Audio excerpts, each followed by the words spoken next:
You are listening to the Two and Out CFL podcast, a proud member of the Canadian Football Podcast Network. Yeah, or they're going to have to sign Andy Fantuz because he is one of the best field goal holders I've ever seen. Oh, yeah. But with hands like his, how could you not be? You know what they say about big hands, too. Yeah, real big gloves. Grab some poutine and a double-double. It's time for the Two and Out CFL podcast. Now they have to kick it out, and they do! Every week, Travis Currah. Does anybody still care about this podcast? And Brazilian Ty. Hunters are people, too. Talk fantasy football, bring you the latest in CFL news, and sprinkle in a little bit of nonsense. Are you kidding? This is unbelievable! Ready, set, hunt!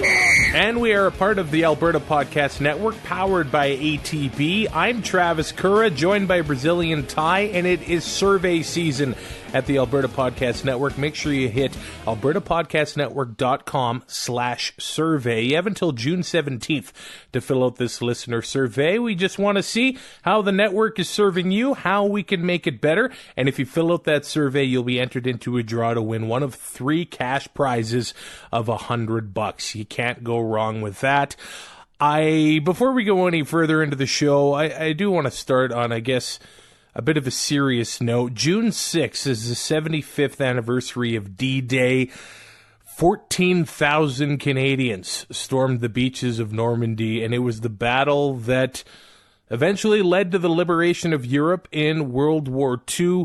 There were Americans, there were Brits, the Allies were all a part of that, but 14,000 Canadians, a lot of lives were lost, but they did that sacrifice to keep everybody safe. And I worked on a piece that you'll be able to read on twoandout.ca if this interests you at all. I began to wonder about the multitudes of names on the Grey Cup. And with the Grey Cup first being presented in 1909, that was a bit of a crazy time for the world. World War I had not happened. World War II had not happened. And in those times, a lot of the well-able-bodied men went to war. That's just what happened. So the Grey Cup, since 1909, has not been presented 4 times. And that was because of World War I. And then in World War II, there weren't civilian teams. There were actually military teams competing for the Grey Cup. The history about this thing is incredible. I know the keeper of the Grey Cup, Jeff McQuinney. He's such a nice guy, but he says the Grey Cup belongs to the people of Canada. And when I do pieces like this, it never rings more true. I do want to highlight right now the story of Jeff Nicklin, a legendary Winnipeg Blue Bomber, actually survived Normandy and the Battle of the Bulge. And he actually was one of the first Canadians to parachute on D-Day, and he did it with a broken shoulder. Which... What? It actually happened because he was playing football over in Europe. And I really didn't know this was a thing until I did all of this research. In 1944, actually just a few months before D-Day, there was something called the T-Bowl. The Canadians and the Americans were kind of sitting around waiting for orders. They were doing drills over and over. And to raise morale, they actually got an 8-inch sterling silver teapot and had a football game. The first half was American rules. The second half was Canadian rules.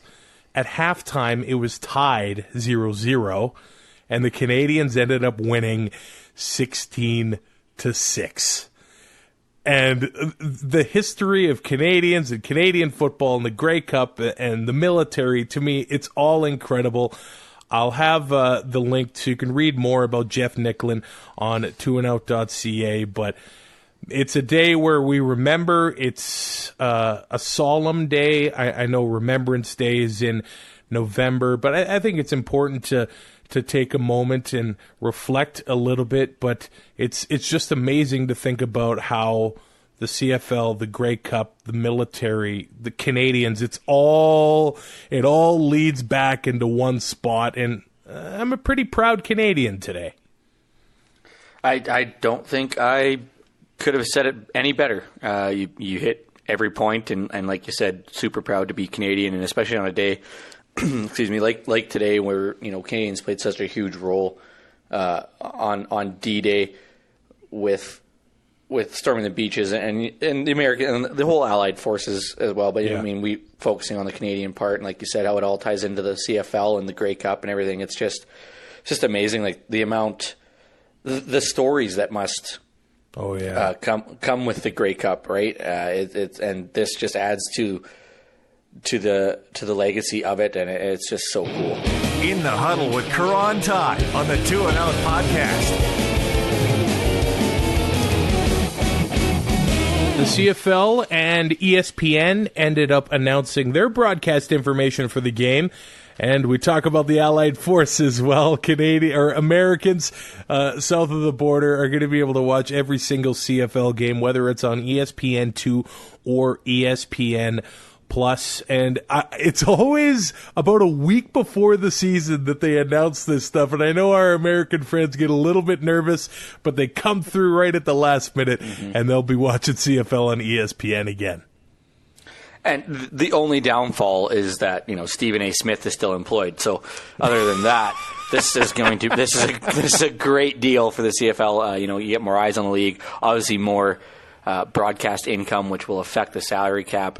I believe the deal is that the salary cap is supposed to increase each year over the next couple of years by 500,000. I think it is 50 or 50,000. So I mean, this just adds to that, and it's another bargaining chip, so to speak. Once in every CBA, that the broadcast rights are a huge issue as for revenue with the league and with the teams and who gets what. So. The more money into the pot, the better. It feels like we've been talking about this for about 6 months, but the Winnipeg Blue Bombers will be hosting an NFL preseason game August 22nd at IG Field. It'll be the Oakland Raiders and the Green Bay Packers. So the Raiders, they actually weren't even sure where they were going to be playing this entire season until about March. It's going to be their last season in Oakland before going to Vegas.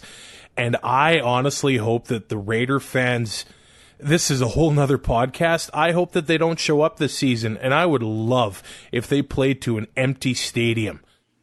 What else is there to do in Oakland other than go to San Francisco? They're going to show up. I know they're going to show up. They're passionate, the black hole and everything. But just to give it to Mark Davis, I hope that they bleed money this year before going to Vegas. But that is just we can do a bonus episode of that yeah, we should. But this third preseason game, there was one date in between Oakland Athletics games.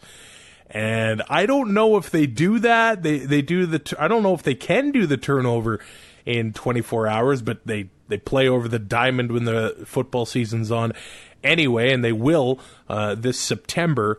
But it was going to go to Regina. It was going to be 2 days before a Rough Rider game, but they said that's too short. The Bombers have to be in Edmonton. It is going to Winnipeg. So does this mean that they lose their franchise? Bob Irving, the voice of the Bombers on CJOB, did make a tweet back in March saying any CFL team that offers to host an NFL preseason game should have their franchise revoked. And I might just not be kidding. And I might not just be kidding. Well, eventually he did say he was kidding. Oh, how convenient. But it is going to Winnipeg. I think now the biggest story of this whole thing is the ticket prices. If you want prime seats in the lower bowl on the 50-yard line, it's going to cost you over $400 after fees. The upper deck corners cost you $75. And I took a look at the ticket map on the pre-sale today for season ticket holders, and I don't know if those tickets are already sold out or if they just didn't make them available in the preseason. But man, if you want to go to that game, it's going to cost you some cash. What a ripoff. Oh. The only saving grace is that it's week 3. So the starters are going to play at least a quarter. Do you think they're going to change that, though? Like, are the Packers gonna say, okay, we'll play the starters in week 2 or 4 of the preseason because? I don't know. That is an aspect that you could look at, and they could change how they run. That would change how you run training camp though at the same time. Yeah, I don't know. And athletes are creatures of habit. So let's say that this is going to be a normal preseason week where it's week 3. Starters are going to start. They're going to play at least a quarter, maybe a couple series in the second quarter, or maybe even the first half. That's the only saving grace, that you're going to get to watch starters. But for $400, I'm not sitting there watching third-string guys try to battle it out for a right tackle job. It's not a bad travel day for the Packers. It's brutal for the Raiders, who have apparently the worst travel in the National Football League this entire year. Aaron Rodgers gave a shout-out to the CFL, another shout-out to Mike Riley. They were former teammates. So, I mean, it is going to give exposure to the Canadian Football League and the facilities in Winnipeg, which I don't think anybody can argue are top-notch, at least top 2 or 3 in the CFL. Except the guest services during Grey Cup week, but that's for another podcast. Oh, man. I wonder if somebody's going to buy tickets and have them not exist. And then you got to wait 40 minutes to get your actual seat, and then you missed the flyover and the anthem? Because that's never happened before. Oh, man, that was insane. I'm going to ask you a question right now that has nothing to do with this NFL game. What the hell is going on in Montreal? Exactly what we expected to happen. Man, this whole thing to me is craziness, and I don't know if part of it is the media guys trying to beat the other media guys into breaking a story, but it's clear the franchise isn't well run. I don't know how a team loses $12 million in a single year. So, speaking of the $12 million, Justin Dunk was on Primetime Sports, Justin Dunk of 3 Down Nation, was on Primetime Sports yesterday, and there is a rumor that it's upwards of $25 million. Well, I heard $25 million over 3 years, but $25 million in 1 year? It might be 25 over 3, but he said he hasn't done a lot of investigating into that aspect of it. But 12 million seems right on par with what he has found. It's absolutely crazy. And then on Wednesday on Twitter, there was a little bit of drama. Vincenzo Guzzo is basically... Can we get him a new pair of glasses? Hey, when you have that much cash, you can do whatever the hell you want, man. Oh, my God. He ends up accusing Randy Ambrosie of backroom maneuvering, and he says, and I quote, "I learned a long time ago that forcing someone to appreciate you and marry you never ends well." He said he's decided that he is no longer interested to be a part of a biased process. Bodes well for your marriage, hey? Don't let her find out. Hopefully she doesn't listen. From what I gather, it's almost like Ambrosie is trying to build a dream team of investors so they can keep the Alouettes going as long as they can until they're back into the green. And there was a report early Wednesday that now Eric Lapointe's investing group is out, but Eric Lapointe himself is still in the running for this thing. So that's why I kind of think maybe the league is trying to build a dream team of investors to, keep them going and have them funded well into the future. But man, the CFL has tried their best. This happened with the CBA negotiations as well, to keep it out of the public. And man, at this point, I'm kind of wishing it stayed out of the public, because the more that comes out, the bigger mess it seems to be. Well, I agree with, if that's what we think Randy Ambrosie is doing, trying to create the dream team of investors, I'm 100% behind it, because the other 8 owners in this league don't want to be propping up a franchise and paying bills for 2 teams. Yeah. Because they are running Montreal right now. We saw the same, and speaking of Guzzo, we saw the same thing with Jim Balsillie in the NHL, and to the same point with Eric Lapointe and his group. If you're super boisterous and you're talking to the media about this and you're bringing it up outside of the boardroom, so to speak, your deal's not going to work. You're not going to get the team. We've seen it in almost every league. These negotiations are quiet. It might leak out that there is a group interested, but that group doesn't talk to the media. And the deal gets done the way it's supposed to get done. We haven't had that yet. Montreal's already failed once in the CFL. The only thing I can think of is, well, what if you just, instead of an expansion team, what if you just move it to Halifax? I wouldn't rule that out at this point, I don't think. I'm not ruling. I wouldn't rule it out either. And they brought that up yesterday on Primetime Sports as well when Justin Dunk was on there. And I was like, that's actually not a bad idea. The only thing I don't like is that Kavis Reed is still at the helm, and he is terrible. So, I think that if they do find an ownership group and, Randy Ambrosie is able to get that dream team of investors, they need to clean house and get the right football people in there to rebuild this thing, because it is a dumpster fire. And we, it looks good on paper. The team looks pretty good on paper right now with the improvements they've made, but that front office is just an absolute disaster. Staying with the Alouettes, they played the Argos for a preseason game last week. Ended up getting crushed 45-20, but the game wasn't on TV. It was for the school kids, which, the Argos deserve a massive thumbs up for that. And putting up 45 points, do you think those kids are going to want to go check out some more Argo games this year? I would hope so. You put up 45 points in any league, even if it is the preseason, that's still a heck of a lot of points to put up. And exciting. Oh, yeah. We've been talking about Argo running backs for the past few weeks that they tried to sign absolutely every single one. And I don't know how we missed this. No. I don't know how you missed Why it. Me? Let's take a look at the prep sheet, because it never says edited by Tyrell. It always says edited by Travis. Okay, so the new segment on 2 and Out is going to be write in and tell us the mistakes we make. We don't have time for that. Some people do that already, but David ended up writing us in with the mailbag portion of our website, 2andout.ca, and told us McCluster has been released a few weeks ago.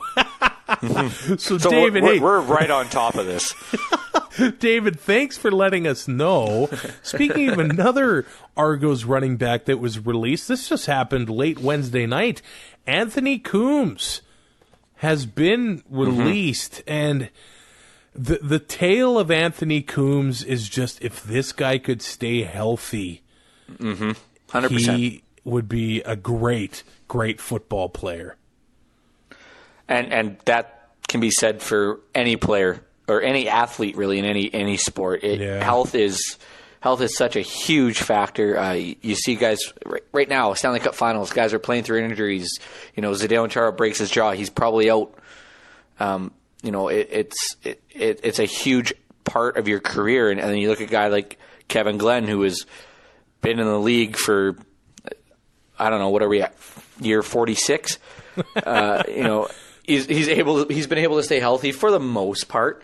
Oh yeah. And have that longevity, and if you can't stay healthy, teams are eventually going to give up on you. And I don't mean to. I know it's a crappy way to say it, but it's the truth. Now, he's only played 12 games in the last 2 years, and in 2017 he was on his way to a career year. In 10 games he had 457 yards receiving, so he was the nice little safety blanket for Ricky Ray that year for a little bit before getting hurt. He is a Winnipeg kid. Surprise, surprise. We're going to talk a lot about Winnipeg kids in this podcast. He's still only 26 That's like 90% of the league. Yeah, that's what it seems like. He's still only 26 years old, so I'm not going to be surprised if he ends up with somebody else sometime this season. No, and he's proven that he can play when healthy, he's very serviceable. I guess he would technically be a wide receiver now, is what he's listed on the CFL Fantasy website. But he can play slot. He can play out of the backfield. He can fill a lot of roles on the offensive side of the ball and catch and run and make plays. And his passport does a lot for getting him on the field as well. The Argos had 6 quarterbacks come into this game, and they actually pretty much all lit it up. Franklin looked good. McLeod Bethel-Thompson did. Brandon Bridge threw 2 touchdowns, including a 79-yarder to Rodney Smith. He was with the team last year. He had 257 yards. I think maybe he's going to see a bigger role this year. Michael O'Connor ended up going 4 for 5 and had a touchdown pass there. So they seem to really believe, and they might be carrying 2 Canadian quarterbacks. I'm going to be really interested to see what they do there. There's going to be some tough decisions to be made. Noah Picton, the U of R product, was released. He only had 1 pass attempt in the game. Man, I'm rooting for the kid. I would love to see him get on with another team, but it's just not looking that good right now. No, you get one opportunity or one passing opportunity, and it doesn't really feel like you get a fair shake. It sucks, but at the same time, you got to beat 4 other guys to get that job, right?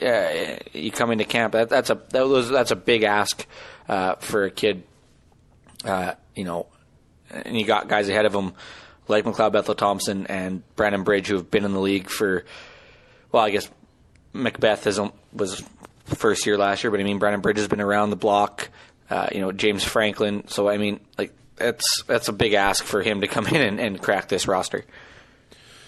The Bombers end up beating the Eskimos 20-3. The Eskimos had some rough news. Canadian receiver Anthony Parker goes down for the year with a ruptured Achilles.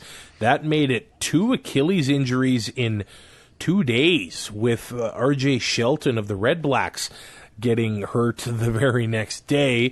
The Esks ended up making some releases, including third-string quarterback, he ended up being the third-string quarterback, Danny O'Brien, who's been with the team for a few years. He was in Moss's system in Ottawa as well. It seems like Logan Kilgore appears to have won that second-string job, but Danny O'Brien did such a great job of holding on field goals for Sean White as well, so Kilgore is going to have to pick that up in a hurry. Yeah, or they're going to have to sign Andy Fantuz, because he is one of the best field goal holders I've ever seen. Oh, yeah. But with hands like his, how could you not be? You know what they say about big hands, too. Yeah, real big gloves. This is the game where it was all Manitoba all the time. And it honestly kind of made me wonder, those territorial draft picks in the CFL, are they really necessary? Because it seems like Winnipeg has already gone that way. And it's just a testament to minor football in that city, to the Bisons in that city for the way they develop players. But the Bombers had 10 Winnipeggers on their roster Friday night. How can you not like that? Because I'm from Saskatchewan. Oh, okay. But no, that is awesome to see. A lot of guys getting to suit up for, quote unquote hometown team. It's really awesome to see. And like you said, the Bisons and the junior football in Winnipeg has just done such a good job developing these guys, and they've turned into you got guys like Andrew Harris and Nick Dembski.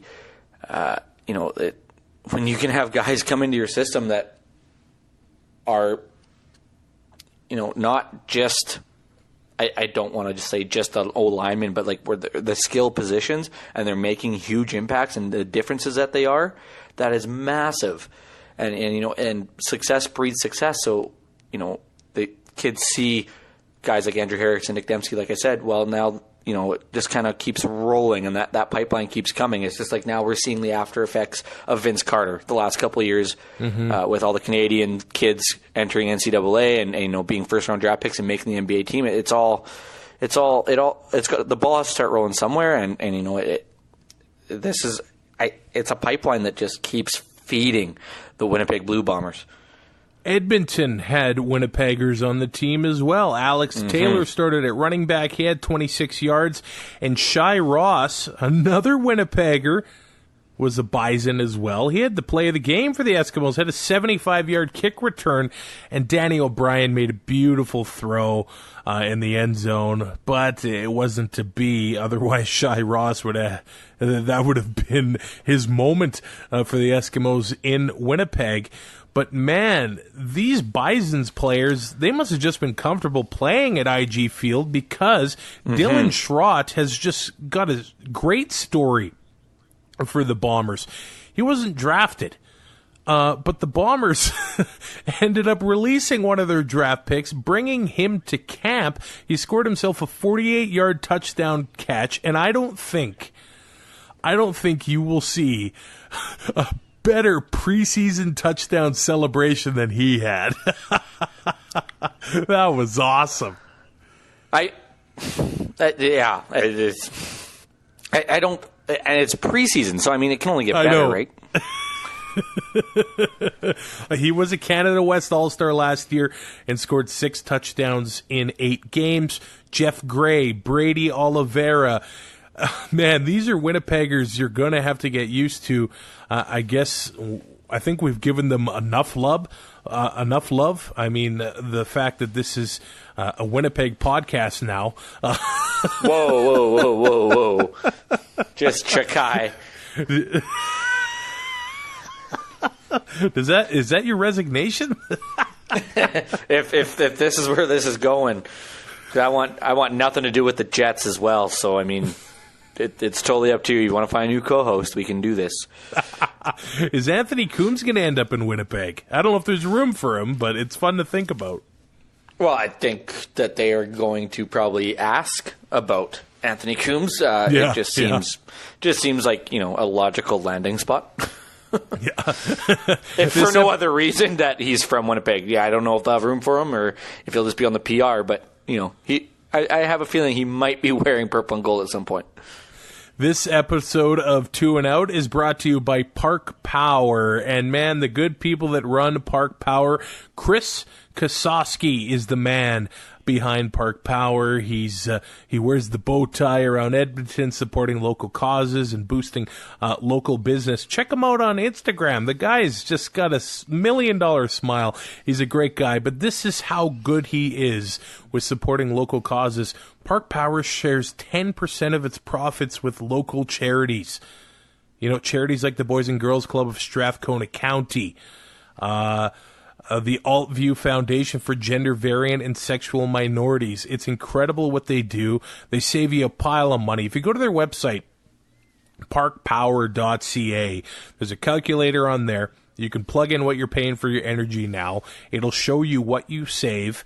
You're going to save a pile of cash, so it's kind of a no-brainer. And then, you know, with 10% of its profits going to charities as well, you're keeping that money in Alberta. And I know people like to know the end game for their money these days. And when you're supporting a local company, you're supporting so many jobs in the province of Alberta. So make the switch today at parkpower.ca. Let's talk about an Alberta team where the Calgary Stampeders, defending Grey Cup champions, look like defending Grey Cup champions, destroying the Saskatchewan Roughriders 37-1.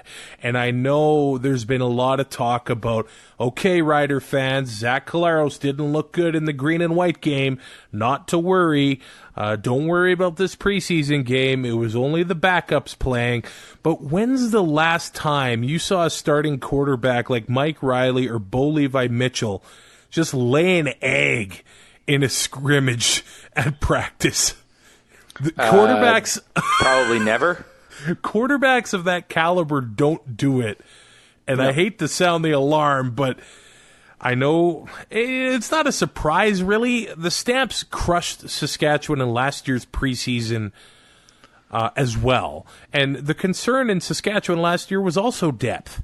It's still a concern this year. The Riders got remarkably lucky in 2018 when it came to injuries.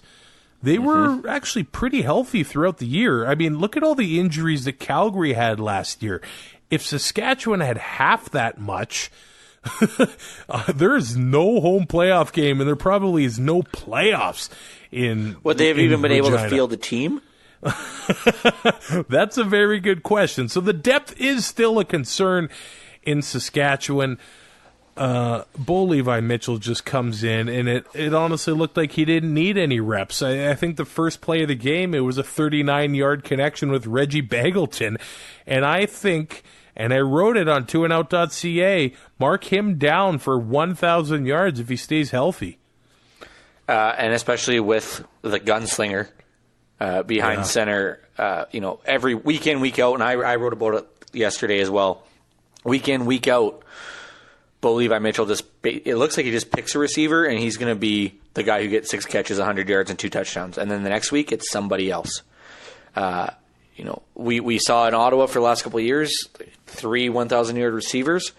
Calgary could have 2 or 3, depending on injury and all that stuff. If everybody stays healthy, they got some guys that could put up some huge numbers, even with the bodies that they lost to free agency this offseason. Yeah, I don't think we've seen the best of Bo Levi Mitchell in his career yet, and I know that's crazy scary. To see. That is scary. If all of his guys... Didn't he have no 1,000-yard receivers in 2018? To think about that, it's really... I know he spreads the ball around a lot, but it's really hard to wrap my head around how that is possible. Juwan Breskison is going to have a better year, and I feel like nobody's talking about Eric Rogers. He's coming into this year healthy. His knee is feeling better than it has in years. Last year, they were managing his knee. They were managing his workload in practice. It seems like he's a full go this year. And we know how Bo likes to hook up with Rogers. It's touchdown city, man. Yeah. It's not even fair, really. When he's on the field, everything that gets thrown his way, he seems to make a play on it and move the ball down the field and score points. Markham Michelle is gone and Kamar Jordan's gone, but you look at the likes of just the 3 and Bagleton, Breskison, and Eric Rogers. It's not exactly a hot take to say Calgary is probably going to win 14 games at least and probably win the West again. Is it? No, I wouldn't be shocked. Is anybody going to be surprised if that happens again? Because I don't think anybody will be. No, I wouldn't be. Well, Kamar's still there. Davaris is in Edmonton. Or Davaris, sorry. But man, I don't know if Kamar's going to be ready to go to begin the year after his injury last year. But it's not going to be surprising to me if they finish first again. There are some holes on the defense where the team needs to figure out who's going to be their guy. Jagarrett Davis is in Hamilton this year. They had a tough injury to a defensive end. I've been trying to delay saying his name. But Folarin Oromolade, that's what I am going with. He ended up tearing a muscle in his quads, so he is maybe done for the year. He's only 23 years old, but he was favored to take over for Jagarrett Davis. So the D-line's going to be interesting in Calgary. We know that for sure. But I think if the offense can stay healthy, they're going to be firing on all cylinders. They ended up making some releases as well before their finale against BC this week. I do want to highlight Atlee Simon, who was the University of Regina's all-time leader in rushing yards, rushing touchdowns, and actually touchdowns, period. So he was a monster in U Sports. hopefully he's able to get on with another team in the CFL. And Ty, you were saying before we recorded, there was a settlement in the case of the murder of Mylan Hicks. Yeah,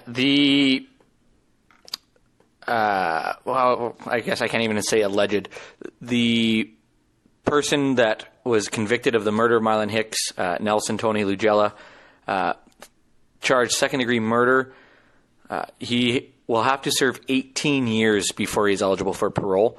And I know it doesn't bring Mylan back to his family or anything like that, but to actually have this case closed and, have some justice gives a little bit of closure to the family. And I don't think that he should be eligible for parole at all, considering the circumstances and how it all went down. But I guess I am not a judge, as we have discussed in earlier podcasts.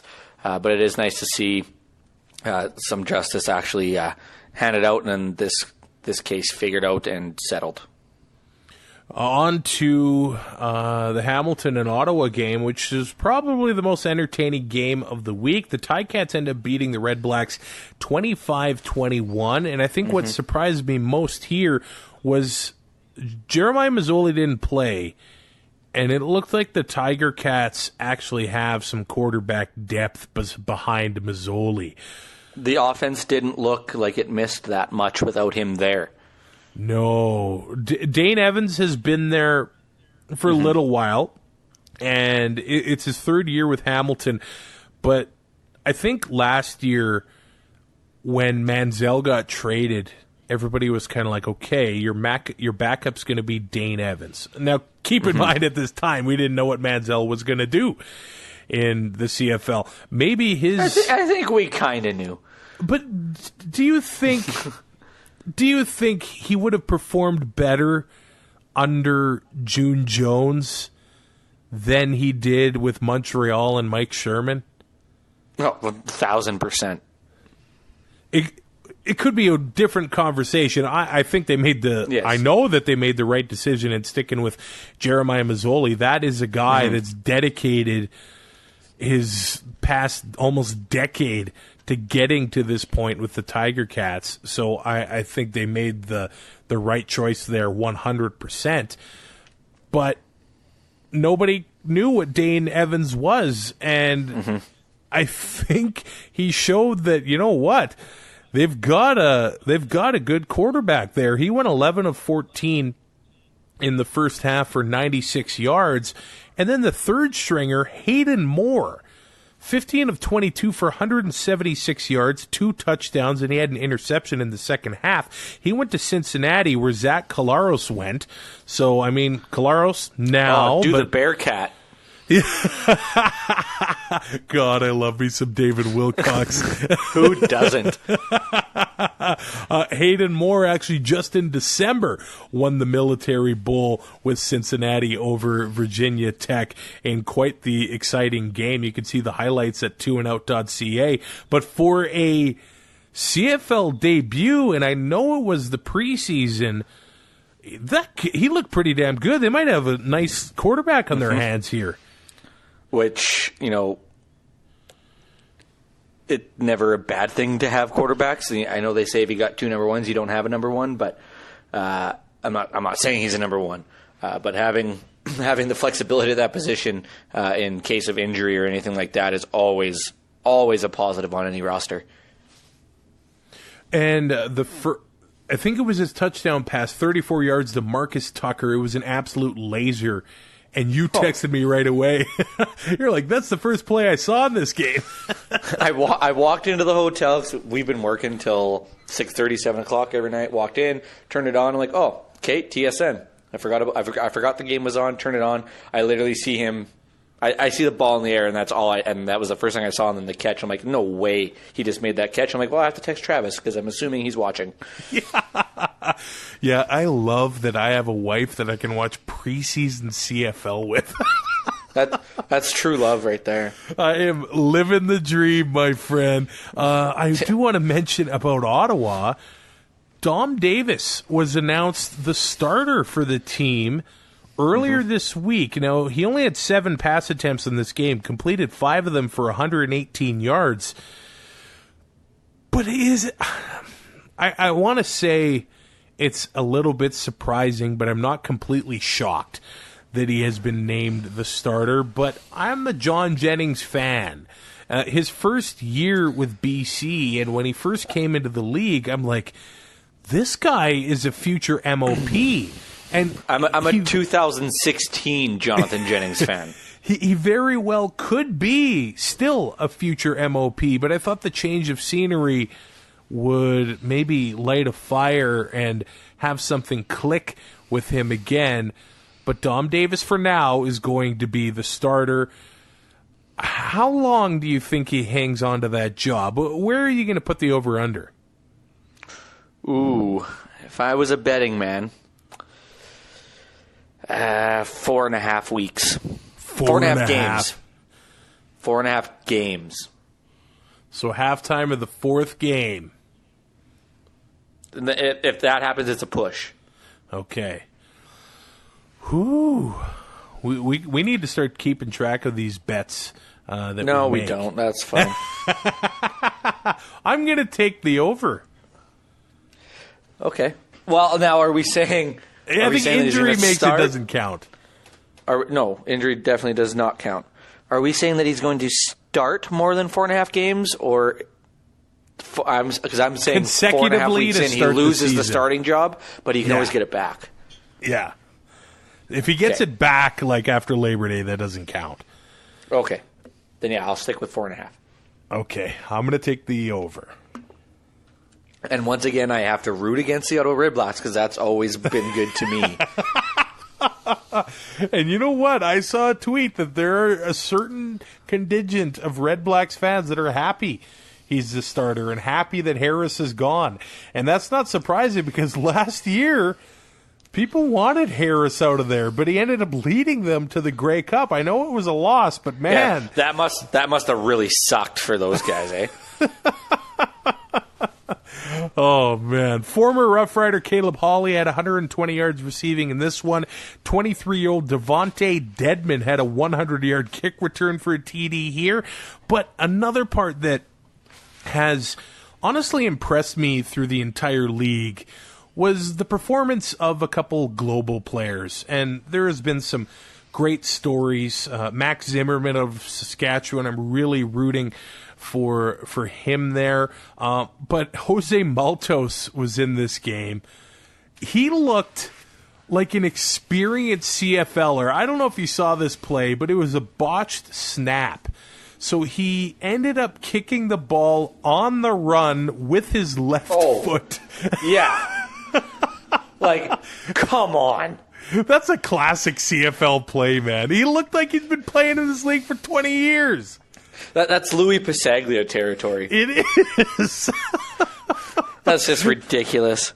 I know he's in tough. He's got Lewis Ward and everything there and Richie Leone for kickoffs, but I really like that. He had a 38-yard field goal as well. But the 12-yard catch from receiver Guillermo Villalobos was one of the highlights of the night with his catch he made there. So I'm really liking what the global players are bringing to the CFL. And from everything I've heard from the players themselves, it's really nice to see they've said they've just been welcomed with open arms. And that is 100% what we expected. I don't think we thought these guys would come in and be put off in the corner and nobody would be talking to them. Like you see with rookies when they come in and they start showboating and stuff, like especially in baseball. How guys get shunned like that. These guys come in and they're just welcomed with open arms, like you said, and it just shows football is a family. The team aspect is bigger than the individual, and you need to have that to be successful. And these guys know that, and just welcome them into their family, and hopefully they can help the team. And the more they help the team, I think the happier everybody will be. The Ticats ended up releasing Shamad Chambers this week as well. He was a 6th overall draft pick in 2012 with the Edmonton Eskimos. He was the most outstanding Canadian in the 2015 Grey Cup. but he went down last year in training camp after an ACL injury and missed the entire year. And the Ticats have some interesting projects at Canadian receiver now, so they let Shamad go. Mike Jones became a deep threat last year. They drafted Marcus Davis in the 4th round last year as well. And David Ungerer III from the University of Idaho was drafted this year in the 2nd round. Caught everyone by surprise, but he plays slot back and he's learning from one of the best in Luke Tasker. So looks like the Ticats are probably looking to the future here with this move. Yeah, probably a little bit. Be a little cheaper, obviously, as well, which gives them a little bit of flexibility. And like you said, learning from Luke Tasker, I don't think you could pick a better guy to learn the trade from in the CFL right now. We've got 4 more games left in the preseason before, the CFL regular season arrives a week from today, June 13th. We have the Ticats and the Argos. The Ticats are going to be streaming this game on ticats.ca, and the Ticats really taking things into the 2019 with this here. They've got their app. You sign up to be an all-access member. You can watch the game on a mobile device or for free. So you go sign up there, allaccess.ticats.ca. I believe if you tuned in, you're automatically entered to win a signed Ticats jersey. You get some different rewards if you sign up on their app and read articles and things like that. But I really like how teams are utilizing their mobile apps this season. We saw in Edmonton for the first preseason game. I'm really interested to see how they do it for the rest of the season. But the whole, Ty, in our section, it's a big deal when they do the Boston Pizza Shuffle. No, it's a big deal in our row, in our 4 seats. Like, let's be honest here. Your wife tells us to shut up. And if somebody walks in front of her, she loses it. And every time she gets blocked. And it's the best. But now you kind of vote from your seat on the app as to which pizza box it is. And it's like polling the audience on Who Wants to Be a Millionaire. Yeah, and they had other moments like that throughout the game as well. I mean, everybody's got a phone in their hand. A lot of them are on it the entire game. Why not utilize that at the stadium and make it more interactive? But there are 3 games this week on Thursday. By the time you hear this, they're probably over. Ottawa and Montreal, the Bombers and the Riders. The Bombers aren't really playing any starters. I guess Matt Nichols is going to get some time. The Riders, they're going to have to play some starters here. I'm starting to wonder what the heck is actually going on with Solomon Elimimian here. That is a great question. Obviously something big if he needs an MRI. Yeah, I believe it's a calf issue. Oh, that bodes well. Yeah, I don't even know if he's seen more than 2 days at practice for the Riders this year. But this was kind of the worry for fans when they made the signing. But they do have Sam Hurl. He did start there last year. Oh, stop the presses, Sam Hurl. It's going to be a little bit of an extended preseason, which it is for every team. If Solomon's not ready to go until game 5 or 6, then they'll just make a ratio flip and bring him in at that time. I got to ask you, though, how are you feeling about KD Cannon this year? There's a lot of talk with his performance at camp, and I guess he wrapped up camp with a bang this year. He might make a nice little cheap option to start the season. You know me, I like my discounts. And we saw flashes of it last season, of him, being able to be part of the offense. After Naaman Roosevelt, there's not a lot of receiving options on this team. They do have Manny Arsenault, but is he going to be ready for the start of the year? Is he going to be the Emmanuel Arsenault we know and love for the first 9 games, or he does, basically nothing and turns it on in the second half? So Katie Cannon, if he can build off what he kind of did last year, he could become a very viable option for, I'm going to say David Watford, because I'm sure Zach Collaros will be injured in week 2. Or Cody Fajardo, yep. Oh, boy. Calgary and BC also play this week. The Lions trimmed their roster by 13 ahead of this game. They also released, I guess it's notable, running back Sean Wick. So it looks like Jamel Lyles maybe had won a job with the team, whether it's on the practice roster or playing specials to start. He's from Surrey, but surprise, surprise. Guess where he went to school, Ty? University of Manitoba. Yes, sir. Getting really tired of that answer. We're a bit bummed out to see Lloydminster's Kyler Cherry get released, but this past Sunday had the Canada Football Chat.com prospect game on TSN, which was actually a really fun broadcast. Lloydminster's Matthew Morin from the Lloydminster Comprehensive High School Barons scored 2 touchdowns for Team Burris. Team Burris ended up beating Team Dunnigan there. It was all Burris in the second half. He got the Gatorade shower at the end of the game. Overall, what a really cool broadcast. They basically had the coaches mic'd up all game. They were able to cut in and talk to them live throughout with Farhan and Dwayne Ford. Man, those players too, some of them almost look pro-ready. I was really impressed by the whole broadcast and the high school players themselves. Yeah, speaking of looking pro-ready, why is every 16-year-old like 6'2", 230? Oh, it made me feel like crap. Those we had maybe 1 or 2 of those when we went to high school, and you know they played every sport basically. But now it just seems every kid is massive. Well, the weight's no problem. It's yeah. And it's just, like when I coached hockey, I'm like, I'm coaching midget, so I mean these kids will be 15, 16, 17. Whatever. No, I looked up to 90% of them, and then they put on skates. I gotta stand on the bench to look them in the eye. Oh, it's something they put in the water, man. I didn't get any of it. No, but you know what the best part about Morin scoring those 2 touchdowns is? What's that? Is that there was no kids from Holy Rosary on either team.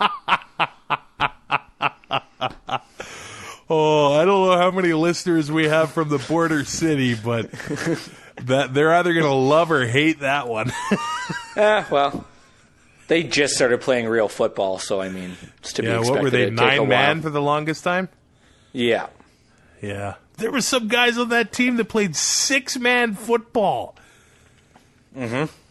That is wild to me. You thought there was a lot of running in the Canadian Football League? Cut the amount of players in half. When we play flag, it's 6-on-6, and it is brutal.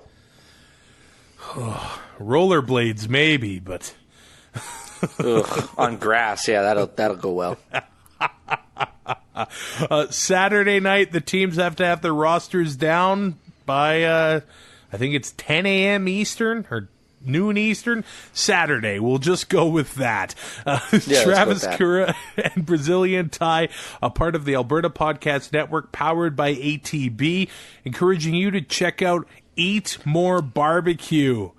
Ryan Sanderson is the host of the Eat More Barbecue podcast. We actually met him. I think I met him for the very first time at the Spirit of Edmonton this past Grey Cup. And not only him, but the guy that won TSN Fantasy Football as well was with him. The champ. Mm-hmm. He didn't have a belt, though, so... Yeah, does it really count? No. But these guys, they hit up every barbecue joint in the province, and they know their barbecue front to back. So check it out and all the other great shows in the Alberta Podcast Network at albertapodcastnetwork.com. They actually had Brody Lawson on in the fall as well, talking barbecue and talking CFL. So check out that great podcast. Ty, we're going to be back on Monday. We're going twice a week starting next week with your season predictions. And you've already got sort of a fantasy preview up on twoandout.ca. How did it feel to string some sentences together, buddy?